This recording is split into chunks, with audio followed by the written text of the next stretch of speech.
All right, so we are on board the Disney Fantasy, and this is our room. Excuse the mess, this is checkout day, so we are getting ready to disembark. We've got the main bed, nice, comfortable, and spacious. We also have the bunk beds for the kids. They come in here and they set this up every night. During the daytime, they actually leave this as a couch. So they do come in every night and drop the bunk bed and set that up, which is really nice. And you got a chair in the corner. My understanding is they can put another bed there if needed. You also have a nice spacious prep area, desk and drawers, along with a mirror and lights. And then we have our gateway to the veranda. What I will say is this is awesome. You have double locks. So if you have children, you have your main lock here. Also, you have a lock way up high.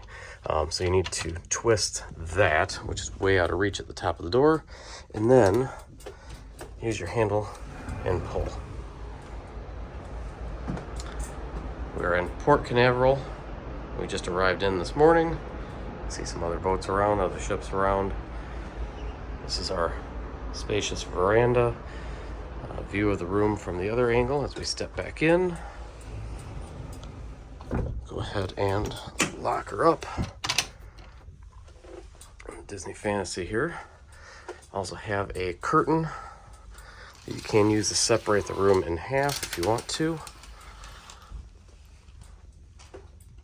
Lights right next to the bed, which is awesome. And then you have your bathroom set up here. You have your bathroom and shower.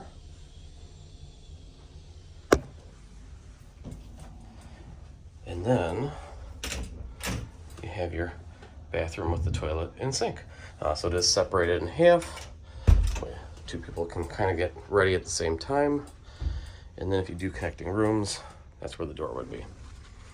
So again, wonderful room. And we had a great trip and time to get off the boat.